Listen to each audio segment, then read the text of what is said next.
que nos ven desde sus casas. Esta charla dentro del ciclo que organiza el Ateneo, la Peña Ciclista y también la Peña de San Lorenzo, forma parte del ciclo y en realidad son dos. Esta primera, para que no sea muy larga, la he dividido en dos partes. La segunda parte va a ser el resto. Se trata de introducción a la aeronáutica. No va a ser una charla con excesiva cantidad de tecnicismo porque es un mundo.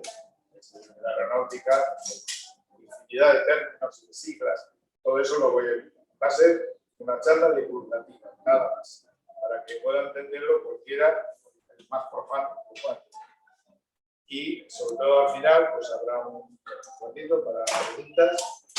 Y como todos tenemos alguna experiencia, aunque sea como pasajero de los aviones, y todos tenemos siempre alguna pregunta que hacernos, ¿cómo sabe el piloto tal cosa? ¿Y a qué se debe que no sé qué? Pues es el momento de hacer esas preguntas y en la medida que pueda contestar. Ahora que digo en la medida que pueda, debo poder, porque he pasado mi vida entre aviones, así es que debo poder contestar a muchas de las preguntas. Si acaso las de helicópteros no, pero de aviones debería estar en condiciones. Bueno, pues el hombre siempre ha tenido ganas de volar. Este ha sido un deseo, ha producido envidia el vuelo de las aves al hombre que siempre ha querido volar. Hay cantidad de leyendas, de pasajes mitológicos relacionados con el vuelo. Entonces el hombre ha querido desde siempre imitar a las aves porque podía andar, podía nadar, incluso bucear, pero no podía volar. De hecho, cada vez que hay un accidente siempre sale alguien que dice es que si Dios hubiera querido que el hombre volase, le habría dotado de alas. Bueno, pues no deja de ser cierto, ¿no? Le habría dotado de alas. Pero no le dotó de alas, pero sí le dotó de inteligencia, de coraje, de ambición, y para que tal vez de esa manera él pudiera volar. Y así ha sido, y así lo ha logrado. De todas maneras, he de decir una cosa, más vale estar aquí abajo deseando estar arriba que estar arriba deseando estar abajo por alguna emergencia o alguna cosa. Bueno, aviones hay muchísimos. Bueno, antes de eso voy a decir que esta charla la he dividido, como decía, en dos. ¿Y qué criterio voy a seguir? Pues muy fácil, pensando en lo que tiene que tener en la cabeza el piloto cuando llega un momento malo. En ese mismo orden os voy a ilustrar en la medida que pueda. ¿Qué tiene que pensar el piloto cuando algo pasa, algo va mal? Lo primero, volar. Que el avión no se caiga, que siga volando. En este rumbo, en aquel momento, que el avión no se caiga, vola. Entonces esa va a ser la parte de hoy. Cómo vuelan los aviones, por qué vuelan.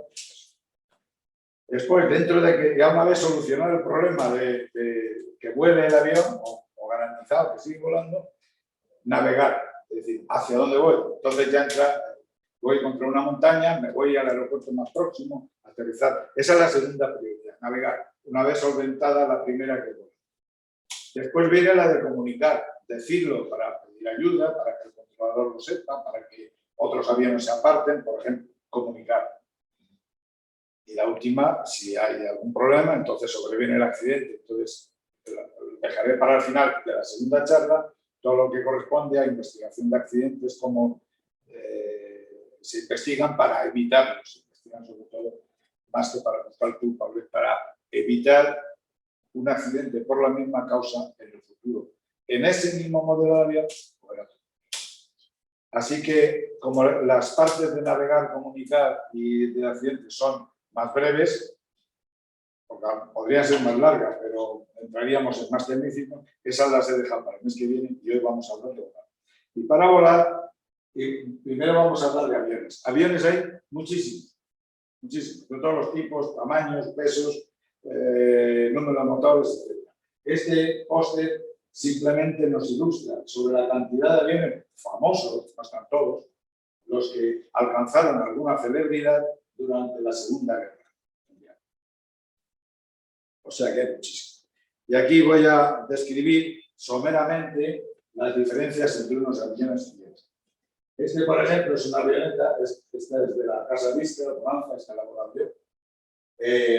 Y aquí veis que tiene un solo motor de entrada y es de motor convencional. Lo sé, porque ahora si fuera turbohélice, ahora veremos algunos turbohélices y veremos que aquí tienen una entrada de aire. Este es un motor convencional con una hélice de paso variable, de direcciones constantes a la barra de compresor también. Es para 4 pasajeros, el piloto puede volar solo y 3 puede llevar o no copiloto y 2 pasajeros atrás. Como veis, es una solada, sin más. El tren específico lleva la rueda pequeña delante, otros la llevan detrás, vamos a ver el ejemplo de esto. El timón de cola no es vertical, sino que forma una V. El modelo que yo he volado es idéntico, pero es vertical, etc. Bueno, este es un modelo. Otro es este es el bimotor. En vez de un motor, tiene 2, es de la misma fábrica, la Viscar, también lo he volado yo, este 90 o 100, los dos modelos. Aquí la hélice es tripala, ¿veis? Que lleva 3 palas. Aquí veis la entrada de aire, que nos indica que el motor es turbohélice. La entrada, de eso hablaremos después. El tren también lleva la rueda delantera aquí. Aquí ya van 8 pasajeros, además de piloto y copiloto. Y el timón de cola es vertical, pero el de profundidad está arriba en forma de T, como veis, distinto a lo que hemos visto antes. Luego en el coloquio os cuento si queréis una anécdota para señalar que este avión lo puede volar 1 o 2.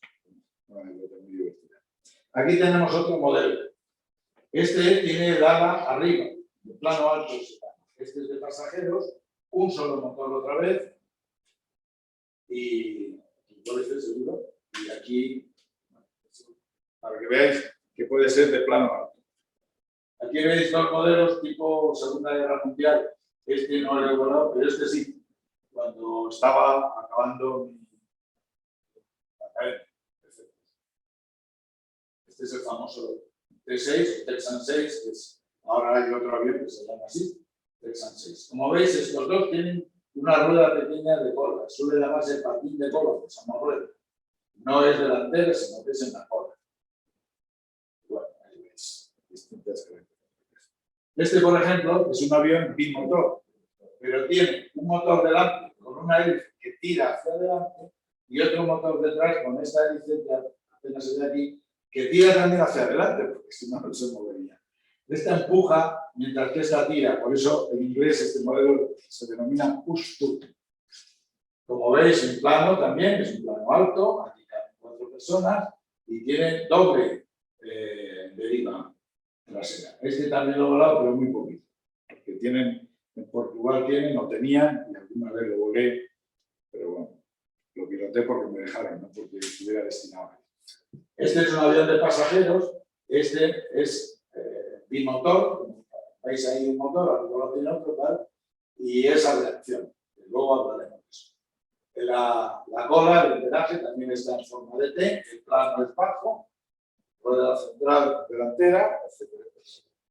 Bueno, pues este es un avión de 8 motores nada menos, ¿veis? Muy antiguo, está en desuso, 4 motores de cada lado que suman. Este avión es hidroavión, porque aterriza y se maneja siempre desde el agua. Los hidroaviones, para las fases de que están en el agua, constan de unos flotadores que les levantan el ala correspondiente para impedir que el extremo del ala toque el agua por una ola o por viento o por lo que sea.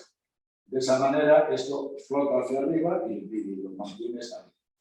Cuando un hidroavión, además, puede aterrizar en tierra porque aquí debajo, este no es el caso, pero aquí debajo puede sacar unas ruedas, un tren de aterrizaje, entonces se le llama anfibio. Puede aterrizar en el agua con una quilla, todo esto es una quilla, ahí veis.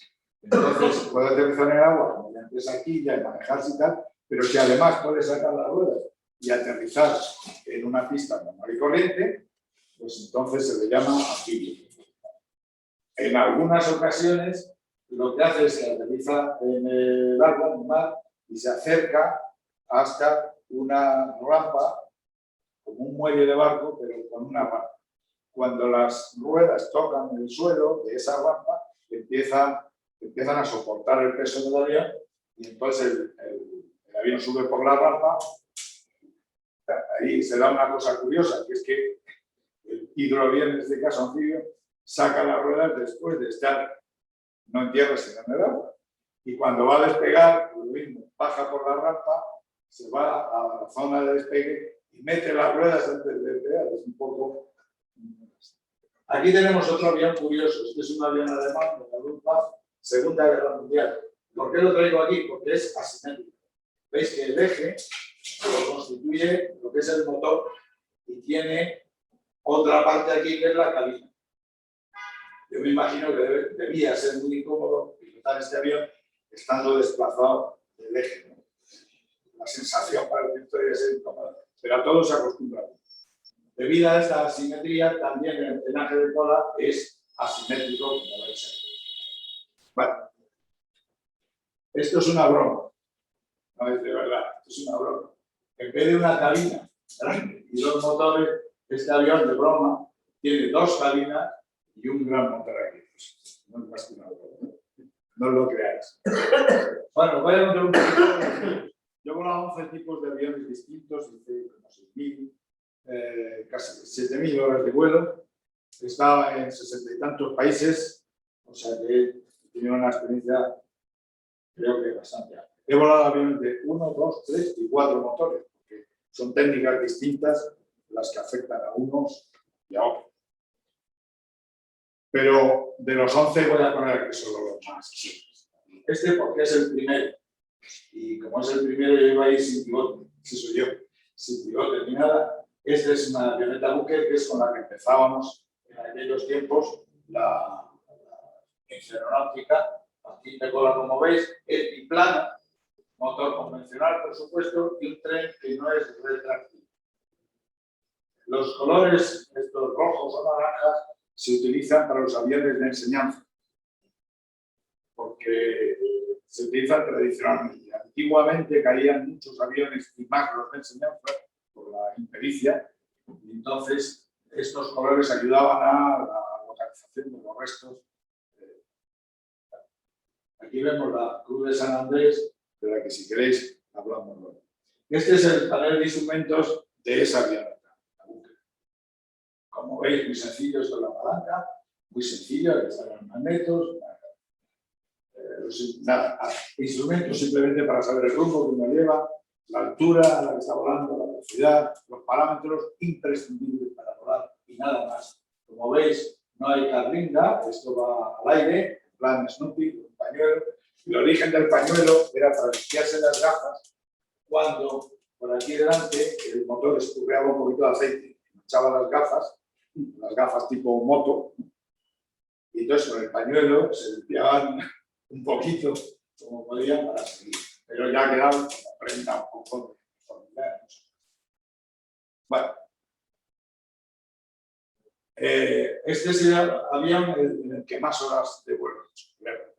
Ya no está en servicio en las fuerzas del aire, pero es el avión en el que más he volado. Es un cuatrimotor, es turbohélice, muy grande, tiene unas características fenomenales, puede aterrizar en los aeropuertos más modernos del mundo, pero también en pistas de tierra con piedras y tal. Los aviones que están diseñados para eso tienen el ala alta para que los motores vayan muy arriba y todas las piedras que se levantan con la reversa, ¿no? Luego hablaré y etcétera, y con las hélices o de un avión anterior o lo que sea, no dañen las hélices. Tened en cuenta que no hablo solo de piedras, sino de piedrecitas, incluso de polvo.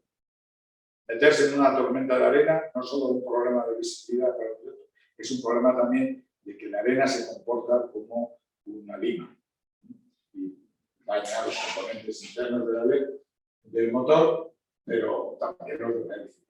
Esto es en Namibia, nada menos, antes de despegar el último vuelo que salió de Namibia, pues no recuerdo el año, pero bueno, al lado de Sudáfrica, al término de una de las misiones que ha realizado España. Esta es la cabina de este avión. Ese soy yo.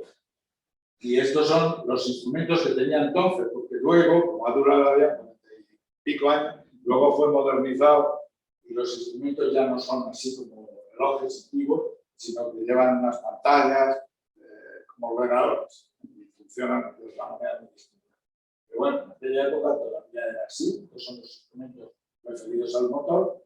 Aquí se ven duplicados los que lleva el piloto, la parte del copiloto. Ahí está el tren de aterrizaje. Esto es un radar, un repetidor del radar, porque el radar grande lo lleva detrás y servirá para lo que contaré en la próxima conferencia. Y todo esto son paneles para manejar el tema de combustible, sistema eléctrico, hidráulico, etc. Y estas llaves son las que cortan el combustible al motor, caso de incendio, activan los extintores para apagar el fuego, etc. Aquí tenemos el Falcon. Ya en mi última época estuve destinado al 45 Grupo de Fuerzas Aéreas como jefe del mundo. Y por lo tanto fui piloto privado de su majestad el rey Juan Carlos.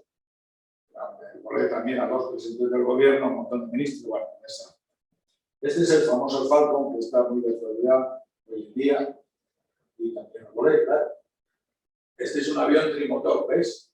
3 motores en la cola, de la misma potencia, son idénticos. Este avión, aunque lo veáis pequeño, porque en condiciones normales pueden caber 20 y tantos pasajeros. Si son en plan VIP, son asientos más cómodos, más anchos, más tal, entonces cabe alguno menos. En este caben 14 pasajeros. Si en vez de 14 van 7 o 8 y las maletas son solo de 7 o 8 y no llevan un equipaje excesivo, cruzan el Atlántico. O sea, que es pequeño, pero matón, diríamos, ¿no? El vuelo más largo que hice con este fue de San Juan de Puerto Rico hasta Torrejón. Nada, está el diseño francés y está diseñado a partir de un caza, así que tiene muchas características de caza y sube a mayor altura que los aviones de transporte habituales. Este sube hasta 45.000 pies, que son 14 kilómetros, y os digo que a esa altura no ves como un astronauta la Tierra pequeñita, pero si te fijas bien y miras al fondo, de frente, y luego a los laterales, sí notas que en las puntas de las alas el horizonte está como un poquito más bajo. Es decir, se empieza a apreciar a esa altura ya la curvatura de la Tierra. Bien. No se nota mucho, pero mira el simbolito, sí, se nota ahí. Hombre, es una experiencia, ¿no? Este es el otro avión que empleábamos allí, es el Airbus 310.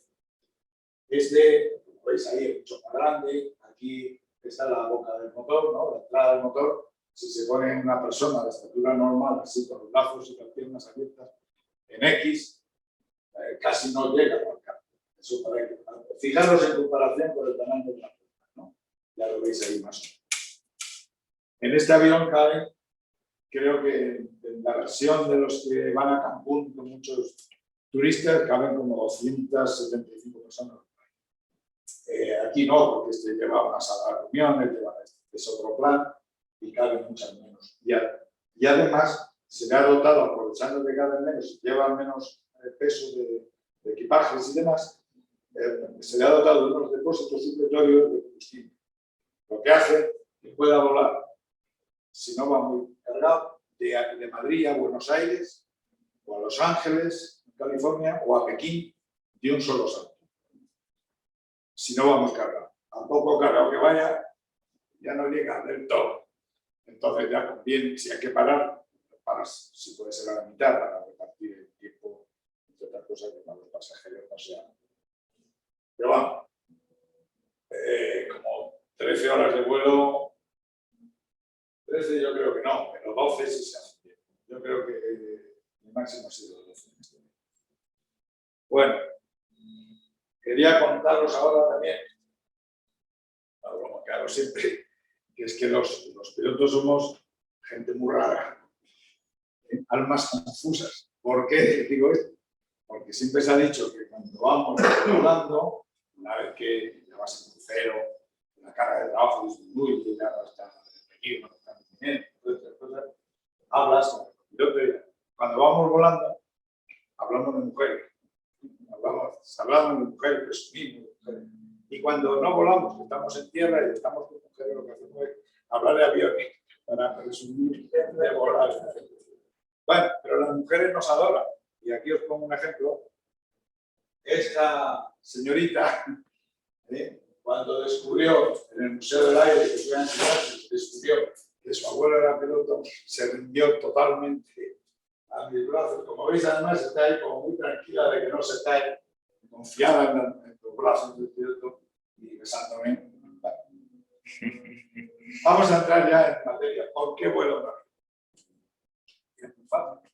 Mucha gente cree, no tengo la experiencia de haber sacado la mano por la ventanilla del coche y le da el aire por debajo y tal. El avión vuela porque el aire lo sustenta, lo empuja debajo. No es cierto. Ya lo vais a ver. Imaginad dentro de una corriente de aire una bola, una esfera. El aire se divide, pasa por arriba una parte, por abajo otra. Aquí se forman unos torbellinos porque no se estabiliza hasta pasar una cierta distancia, pero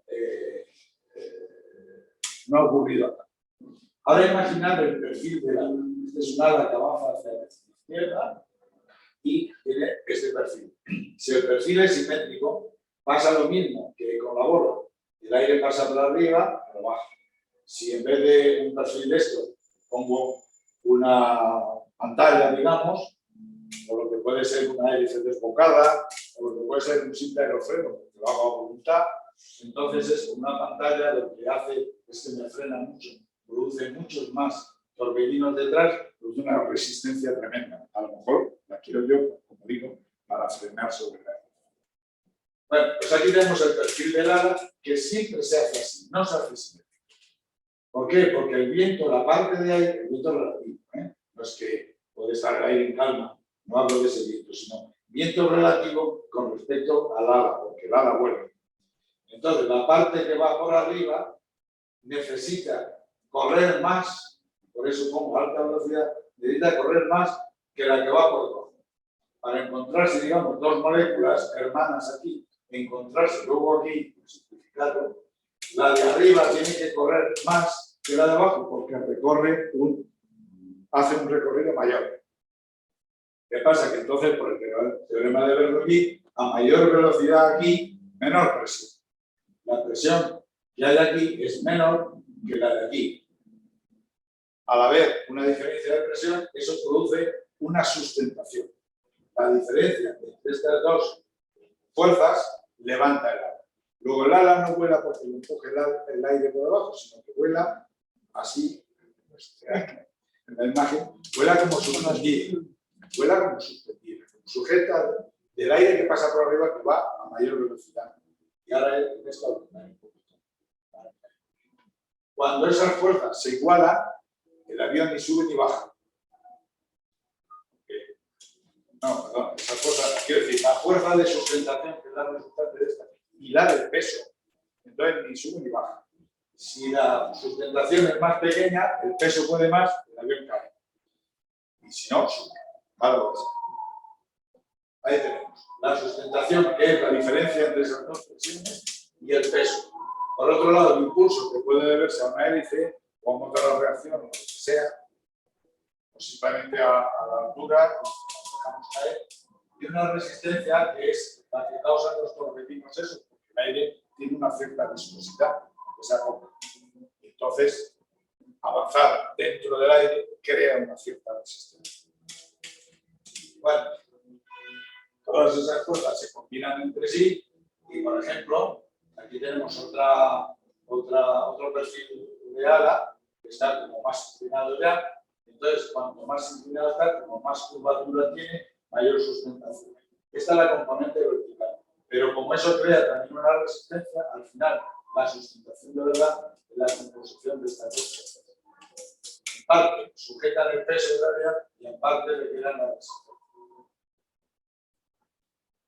Bueno, si seguimos levantando el morro del avión, el ala ya toma esta posición. Entonces ya, digamos, que se pasa de rosca y la resistencia que produce es mucho mayor que la sustentación.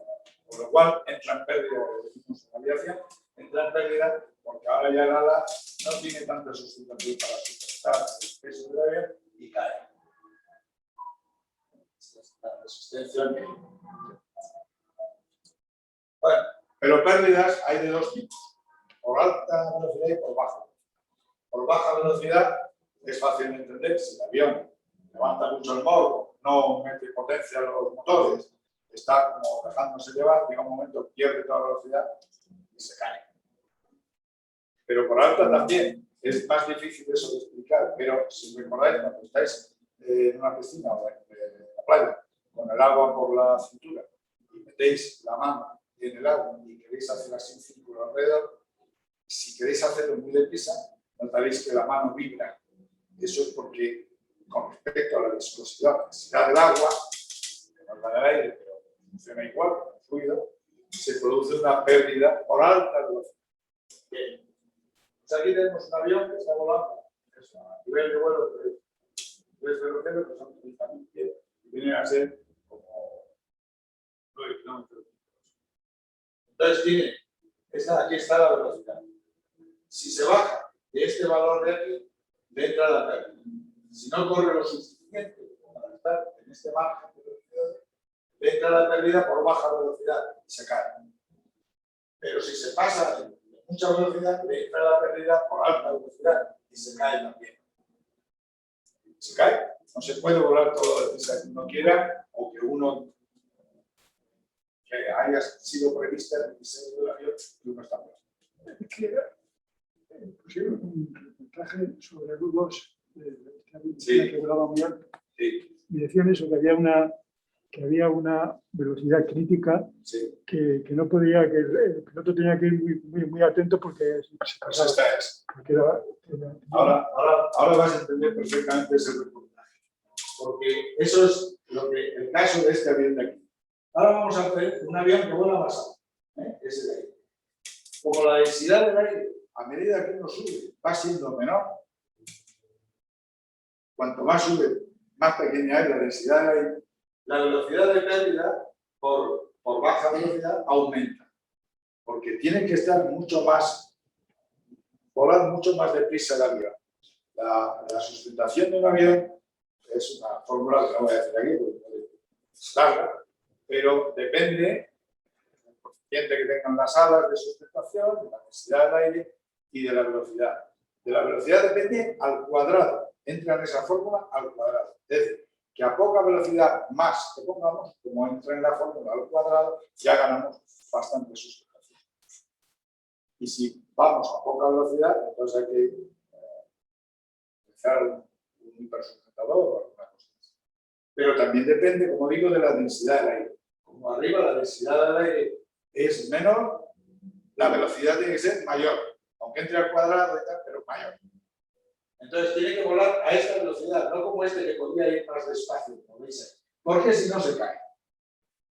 Pero es que la velocidad, por exceso de la pérdida, por exceso de velocidad, es más baja. Luego tiene menos margen de este avión. Tiene que volar a más de lo que sea, aquí está a más de una cierta velocidad y a menos de otra, con mucho menor margen que esto. Y por supuesto que uno que vaya por aquí abajo. ¿Vale? Entonces, ¿qué pasa? Que si ponemos otro avión, en el caso del avión más alto, o subimos con este, llegamos a este punto que es crítico. A ese punto se le llama el rincón del féretro, coffin corner, como se dice en inglés, el rincón del féretro, porque te ponen un brete, no puedes volar a menos de esta velocidad ni a más de esta, que son casi seguidas. Hay que afinar mucho. Y por encima de eso no puedes. Una teoría que tengo yo, cada vez que hay un accidente, hay teorías diversas para explicarlo, ¿no? Bueno, una de las cosas que yo creo que le pasó a un jumbo que venía desde Río de Janeiro hasta París y se cayó en mitad del Atlántico, así por la buena, cuando iban dos copilotos, como antes estaba durmiendo. Yo creo que le pasó esto. No porque él supiera ganar, sino porque pasó por una zona que tenía grandes tormentas debajo, la densidad del aire estaba enrarecida, era menor, y entonces no había subido, pero se encontró de repente aquí arriba. Y el avión cayó. A partir de ahí no pudieron resolverlo y cayó la sala. Esa es la... Yo no soy... Bueno, partes esenciales del avión son estas. Parte del motor, la hélice, la cabina, el tren, todo esto. El avión en las alas tiene unos alerones. El alerón izquierdo y el alerón derecho. Estos sirven para subir y bajar el avión. Funcionan al revés. Cuando el piloto baja el alerón derecho, el izquierdo sube. Al bajar el avión derecho, el alerón derecho, el aire que pasa por debajo lo levanta. Pero además empuja hacia abajo el izquierdo que ha subido. Y con eso se mueve alrededor del eje longitudinal. El avión tiene tres ejes. El longitudinal, que es este, el lateral, que es este, y el vertical, que es este, que les sirve para... Aquí tenemos el estabilizador horizontal con un timón de profundidad.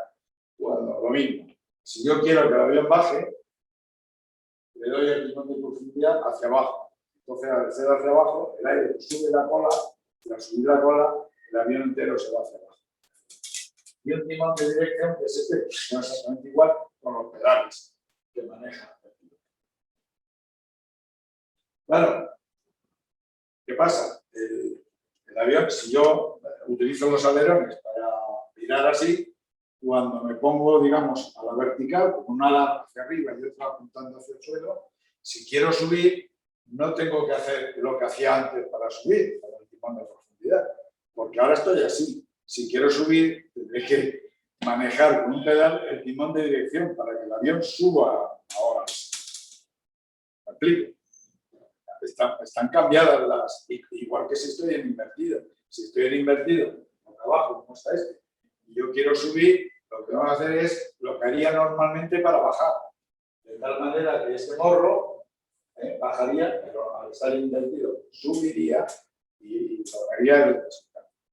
Claro, esto es como un pequeño quebradero de cabeza, sobre todo para el que está aprendiendo, tiene que aprender a coordinarse, porque además esto no es blanco o negro, sino que a medida que uno va haciendo una figura acrobática, por ejemplo, la transferencia, se produce una transferencia de control entre todas esas superficies que sirven para virar, subir, bajar, etc. Se van transfiriendo, de, bueno, ahora te encargas tú al 10%, yo al 90%, ahora tú al 20%, yo al 80%, digamos, que hablan entre sí y se va. Eso requiere una gran coordinación.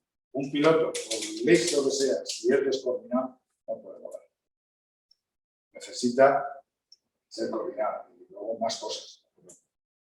La persona que está descoordinada o que cuando va a aterrizar no calcula bien la altura a la que está del suelo y se pega contra él, contra la pista, o deja caer el avión cuando todavía está demasiado alto. Esas apreciaciones visuales son importantes. Hay muchas circunstancias. Estos son tipos de ala. Para explicar el flaps. Flaps, una palabra que se usa mucho, uso común, pero es inglés, claro. El flap, aquí tenéis el sencillo, el tap, el doble controlado, distintos. ¿Qué es lo que hace? Es una superficie que sale, como veis aquí, básicamente sale por detrás, el piloto lo saca. ¿Y qué hace? Le ha dado al ala mayor curvatura. Eso significa que ahora va a tener mayor sustentación. De acuerdo con lo que antes vimos, que la curvatura del ala era la que hacía volar. Entonces va a tener mayor sustentación. Luego no hace falta que vaya el avión a más velocidad, que como dije, entra en la fórmula del jugador. No hace falta. Puede simplemente alcanzar la misma sustentación con eso. Entonces, por ejemplo, al aterrizar. Aunque ya casi todos los aviones necesitan una cierta cantidad para aterrizar. Bueno, sobre todo para aterrizar. Cuando el avión va a aterrizar, cuanto más despacio vaya, mejor. Mejor atiende al piloto en el sitio donde ha de poner las ruedas, más le supone la longitud de pista, si tiene que frenar después, etc. Cuanto más despacio vaya, mejor. Pero entonces tiene que sacar esto para seguir igualando el peso. No lo iguala del todo porque el avión lo está dejando caer, no lo iguala, pero bueno, controlada. Entonces saca el flap y cuando ha despegado, poner o sin él, según lo que requiere el avión, lo que tiene que hacer es meterlo. Porque si no, aparte que hay una velocidad máxima que lleva el avión, que esto lo rompería, ¿no? Lo arrancaría. Pero es que además, que no se sobrepasase esa velocidad, no le interesa, porque esto crea mucha resistencia. Da sustentación, pero crea resistencia. Y ya en crucero no necesito sustentación a base de esto, porque la tengo a base de velocidad. Bueno, hay muchos tipos. Este, el flap de doble ranura, es el más, el de mayor rendimiento, que da una curvatura mucho más. No solamente los flaps, sino que aquí, este es el flap, sino que hay otra cosa que se llaman slats, que hacen lo mismo, salen y también contribuyen, y salen a la vez que esto baja, con lo cual contribuye a que haya todavía mayor curvatura de lado. El avión, cuando va a aterrizar, en este caso, por ejemplo, va sin flap. Entonces, tiene que ir como más bajito, aquí puede haber un obstáculo, algo que sea, y además con más velocidad, lo cual no interesa. Esta es una posición intermedia. La que interesa es esta, en la que va más alto para sortear cualquier obstáculo, más despacio, aunque aquí no se aprecia la velocidad, pero más despacio para hacer las cosas más atinadamente, y lo único es que le permite un ángulo de descenso, sí, para sortear obstáculos, pero llega a la pista con un ángulo mayor. Entonces tiene que calcular bien para hacer lo que llamamos la recogida y poner la rueda adecuada. La primero, luego la de delante. El volar no es peligroso, peligroso es caerse. Y luego, en cuanto a la caída de los destrozos son inversamente proporcionales o directamente proporcionales a la capacidad de supervivencia es la que es inversamente proporcional. Si el ángulo, aquí no corrige, el ángulo es muy grande, las probabilidades de supervivencia son muy pequeñas. Vale. Vamos a hablar de hélices. Las hélices antiguas, cuando se diseñaron, se hicieron como las de los barcos, son las más finas, porque el fluido en el que tienen que trabajar es distinto. Pero se diseñaron pues, de madera, reviradas, explicaré por qué, y fijas. La hélice de madera, tal cual. Ahora, hoy en día las vemos así horizontalmente expuestas, o verticalmente también expuestas como una adorno. Esas hélices salían de sus fábricas tal cual, no podía hacerse nada. ¿Qué quiere decir? Que el paso del ángulo, digamos, la mordida que hacían esas hélices en el aire es la misma, está fijada de fábrica. Cuando el avión picaba, se revolucionaba porque ganaba velocidad y entonces las revoluciones aumentaban. El paso era fijo, pero las revoluciones no eran constantes, se revolucionaban. Si el avión tiraba hacia arriba, se iba frenando. Entonces eso se dice que no era un rendimiento adecuado. Lo que interesaba era que las revoluciones fueran constantes. Pero para eso, el paso, ese ángulo, había que variar. Entonces, si os fijáis, aquí hay como un buje, ahí está, bueno, el buje es todo, pero hay como un agujerito, ahí entra una de las palas de la hélice. Ahora, eso gira así y así. Lo cual estoy haciendo yo, gira así y así. Y la contraria también, claro, a la vez, las dos. De tal manera que podemos graduar el ángulo con el que la pala muerde el aire y por lo tanto el ángulo a la velocidad con la que avanza.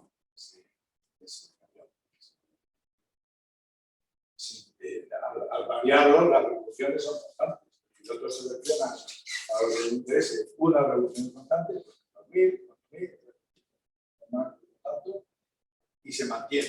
Y ahora, si sube o baja, el avión lo corrige por su todo ese mecanismo interno lo corrige. Hasta que el piloto seleccione otro número de revoluciones. Esto hace, permite muchas cosas. Por ejemplo, cuando uno aterriza, antiguamente las frenadas se basaba todo en los frenos como de un coche, básicamente. Y se calentaba una barbaridad. Porque tener en cuenta que las ruedas, cuando están en el aire, el avión, sacan las ruedas y están paradas. de repente se pone a 200 y pico kilómetros por hora. Esa rueda que está parada, instantáneamente alcanza esa velocidad lineal sin aceleración ninguna. ¡Pam! De repente. Y a continuación tiene que frenar y frenar a lo mejor una mole de muchas toneladas. Entonces, todo a base de zapatos, al punto de que cuando se calienta mucho, tren de aterrizaje, el avión no debe aparcar cerca de otros, o cerca de algún peligro, porque la temperatura máxima ni siquiera se alcanza cuando va rodando, un poquito de aire, se alcanza al rato.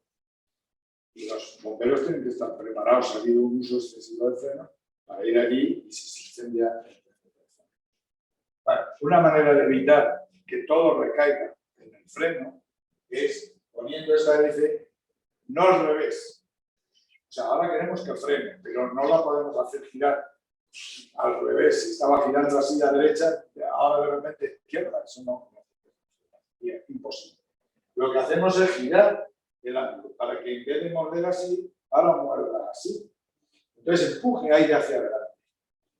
Claro, cuando el avión está ya aterrizado y las hélices se dedican a empujar el aire hacia adelante y a lo mejor con tanta potencia como en el despegue, eso frena mucho. Eso es ese freno de probabilidad. Cuando ya estás parado, o casi parado, hay que quitarlo porque si no levanta esa polvareda que decíamos al principio que es perniciosa para los motores y ya está. El avión puede ir para atrás, puede rodar para atrás. Ahora hablaré de cuando hablemos de motores a reacción, cómo hacen los motores a reacción para lograr lo mismo sin revés. Bueno, pues nada, eso permite también, por ejemplo, cuando una hélice se desboca, algo se monta aquí y ya se comporta loca. La hélice está loca, gira como un molinete de esos de los chiquillos y lo que hace es que crea una resistencia tremenda, porque ahora se ha convertido en una especie de disco inmenso, aunque esté girando, que es como si fuera un disco físico parado, y entonces eso crea una resistencia tremenda. Pues mediante este mecanismo, el piloto coge y pone la hélice en bandera, que es que la pone de manera que crea la misma resistencia al avance. Se va a parar porque no puede girar así. Haría muchísimo. Y al avance no le crea ninguna resistencia. Eso se logra que al menos si el motor no tira, por lo menos no frena. En fin, que sepáis que la hélice es, de toda la aerodinámica de un avión, la hélice es la parte más difícil. Tú puedes hacer girar una hélice y aquí lleva una velocidad que es la misma velocidad angular que lleva el extremo de la punta de la pala. La misma velocidad angular, claro, físicamente. Pero la velocidad lineal que lleva la punta a lo mejor se acerca a la del sonido. Pero esto va a una velocidad más o menos, como los críos cuando juegan, todos de la mano y el último sale despedido. Pues igual, la punta de la, claro, entonces no puede tener el mismo ángulo. O sea que aparte de que esto gire, el diseño del ala, de la hélice, ya como en las primeras hélices, tiene que girar. Dice que no puede ser la aerodinámica, como digo, muy difícil. Aquí me ha salido una señal. ¿Qué dice? Cancelar. A ver si me dejan cancelar. Vale, ya está. Bueno, aquí tenemos, se va a ver un poco mejor. Este es el buje de la hélice y esta es la pala. Y aquí veis cómo en ese plano de rotación, como el ángulo va cambiando y se va logrando la posición. Motores, un poquito de motores. Tenemos tres tipos básicamente. Los convencionales, los turbohélices y los reactores. Los convencionales son estos, son como los que hemos visto y seguimos viendo en los coches, ¿no? Su émbolo, el cárter, es lo mismo. La única diferencia es que pueden estar dispuestos así, en línea, los cilindros, en línea o en V, como estos, una V, o en estrella, formando una estrella. Esas son las únicas grandes diferencias que hay en los motores convencionales. Luego tenemos el motor a reacción. Se basa en Newton, ¿verdad? Entonces, aquí tenemos una entrada del aire, como veis ahí, el aire azul, que entra por aquí. Además, se decomprime en esta otra fase de aquí, ahora diré cómo, y pasa a la cámara de combustión, donde prende como motores, y luego sale. Al salir, sale a gran velocidad y crea es una acción que crea la reacción de que el motor avanza, tirando del avión. Antes de salir, hace girar esta turbina que por aquí dentro está físicamente conectada con esta de compresión. Y entonces comprime el aire. Y el aire comprimido da un mayor ritmo. Este es el motor a reacción así. Y luego tenemos la mezcla del turbohélice. El turbohélice es una mezcla entre el motor, digamos, convencional de hélice y el motor a reacción. Que lo que hace es que ese giro de aquí, que servía para el compresor, además gira y hace girar. O sea, llega hasta aquí y físicamente hace girar la hélice también. Por supuesto, el aprovechamiento de los gases de escape existe, pero es mínimo. Aquí el rendimiento va todo a la hélice. ¿Vale? En el reactor no hay hélice, luego por el 100% de lo que se aproveche es escape. ¿Qué ventajas tiene esto? Bueno, consume menos. A baja altura, el aire es más denso, la cantidad, digamos, de mezcla con la gasolina o el carburante tiene que ser mayor, el consumo es mayor. A gran altura se consume menos. Entonces, cuando se cruza el Atlántico, sales con todo el peso que transportas, más todo el peso de combustible, inmediatamente llevas mucho combustible para saltar al otro lado del Atlántico, llevas por lo tanto mucho peso. Luego no puedes subir a la altura a la que normalmente subiría el avión estando vacío. Luego te conformas con el máximo. ¿Por qué el máximo? La altura que puede, porque consumes menos. En cualquier caso, consumes. Y pasado un tiempo, ya has evitado 2, 3, 4, 10 toneladas de combustible. Ten en cuenta que un avión como el Hércules, por ejemplo, desde que pone en marcha hasta que despega, se lleva media tonelada de combustible. Estamos hablando de magnitudes de ese orden. Bueno, pues una vez consumida 8, 10, cuando ves que el avión pesa ya menos y tal, le pides al controlador subir, aunque sea un poquito, 2000 pies, algo, 600 metros, no, 700 metros o 1000 metros, más, y sube. ¿Por qué? Consume menos. La única, bueno, cuando estás llegando, ya te has gastado casi todo el combustible, pues puedes subir más, ya casi me interesa porque enseguida vas a tener más. La única diferencia, la única otra variable con la que hay que contrastar esto es el viento. Si resulta que por subir más vas a tener más viento, pero los vientos en altura son más fuertes, si va a estar más de cola te ayuda, pero si va a ser más fuerte y más de cara, hay que echar cuentas. Entonces lo que te ahorras por la altura y la densidad del aire, a lo mejor lo gastas porque va más despacio. Entonces hay que echar cuentas. Pero otras veces no, se junta una cosa con otra.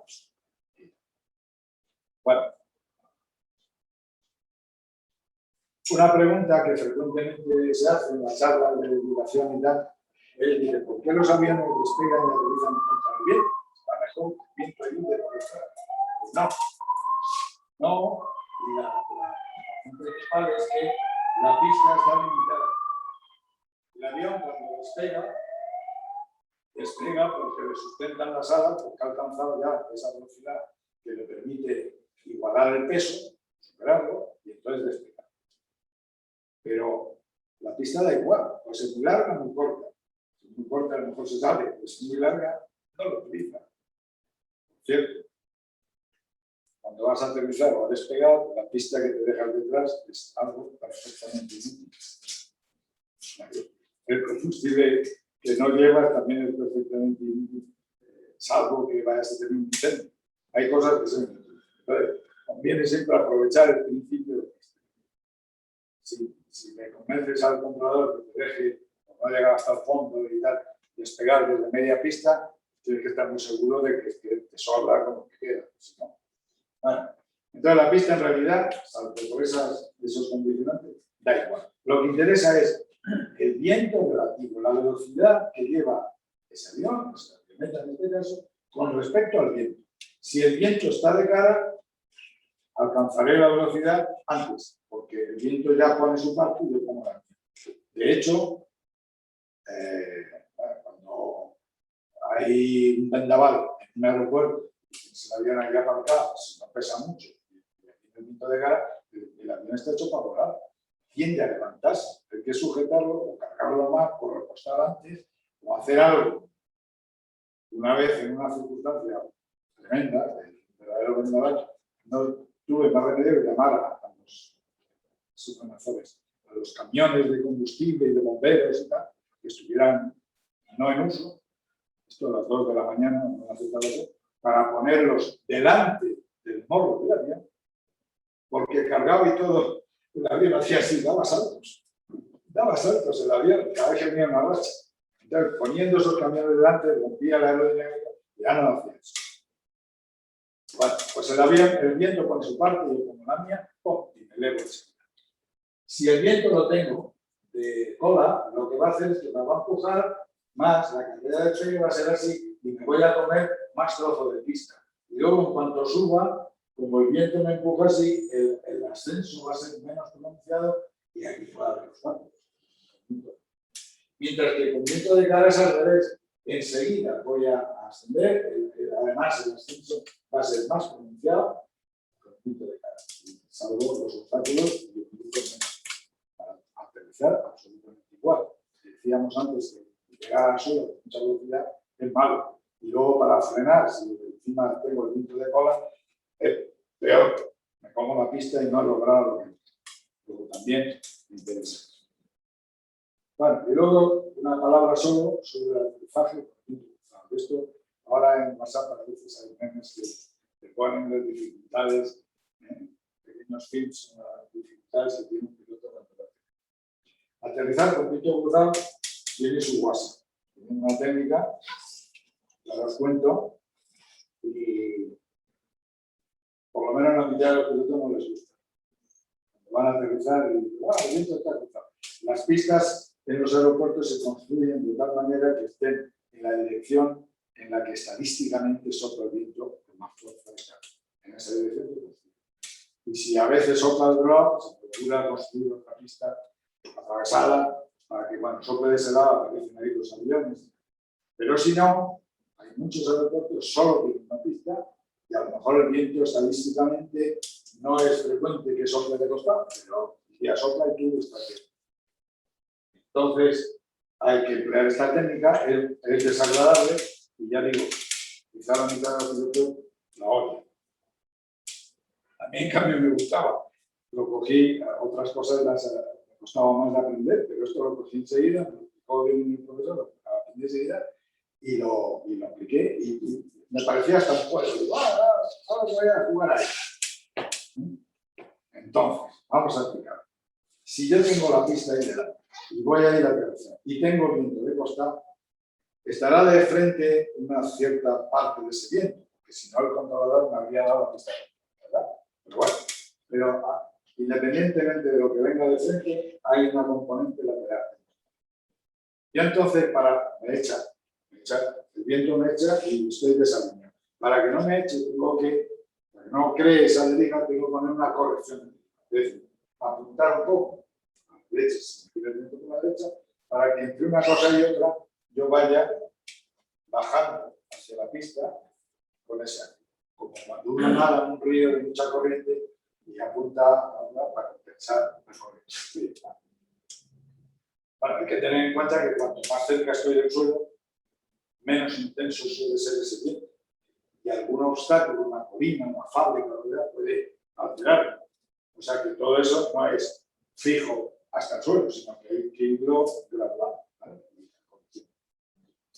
Bueno, entonces quedamos en que yo voy como de costadillo, como derrapando, voy hacia la pista. Entrada esto, a los pasajeros en este caso, el lado derecho les asusta, porque ven que el avión baja mucho, no va a la pista con ningún lado, y les asusta. los del izquierdo casi les asusta más, porque ven la pista, pero ven el avión con el costado y que va derecho. Y el piloto se asusta porque cuando va a llegar, si sigue igual, entra derrapando. Fijo, entra derrapando. Con lo cual, vale, hay una forma de evitarlo, es que en vez de apuntar, en este caso a la derecha, si una corrección de deriva, yo apunto a la pista, pero la leo el avión así. De esa manera compenso. Entonces voy hacia la pista y voy bien, ajustándolo porque el viento va a cambiar. Ahora yo voy torcido así. Es un piloto de caza, es lo que prefiere. Pero bueno, voy torcidito, más fácil. Pero yo entro y me entro de la mano y nada. Pero imaginad que ese es un avión de transporte de pasajeros. No puede ser. También se asustan, los pasajeros se asustan. Cuando de verdad se tienen que asustar, no se asustan. Y otras veces, por el ruido de sacar el tren de aterrizaje, o sea, se pasa. Bueno, pues igual, no puede ser así. Pues a los pasajeros casi les interesan más. Pero hay que evitar el derrape a la vez.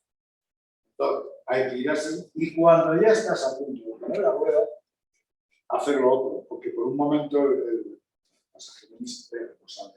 Entonces, haces lo otro, pones una rueda, luego la otra, pones la rueda del viento, luego la otra, que sigue empujando el viento, pero menos porque estás más abajo, estás en nivel del suelo, y cada vez afecta menos porque vas más espacio, y ya puedes además empezar a frenar, aplicar el freno, todo eso. Entonces, es una cuestión de jugar, aquí todo el truco es ese cambio, de la técnica de la corrección de a la técnica de la vez, ¿no? Jugar ahí, en ese momentito, para hacerlo bien y poner las ruedas adecuadas. Daros cuenta de una cosa, cuando un avión aterriza, con viento de cruzado o no, da igual, lo que hace el piloto es ponerlo en pérdida. Pone el avión en pérdida. Quita tanta velocidad, levanta tanto el morro sin aplicar potencia ni nada, que hace que el avión entre en pérdida y se caiga. Pero lo hace coincidir con el momento en el que pone las ruedas en el suelo. Si lo hace un poco más alto, 2, 3, 5 metros, el avión se cae y pega un batacazo de ahí. Si lo hace más tarde, no lo han corregido todavía, entra en el suelo a más velocidad todavía. Luego tiene que meter el avión en pérdida y que empiece a caerse justo cuando pone la rueda.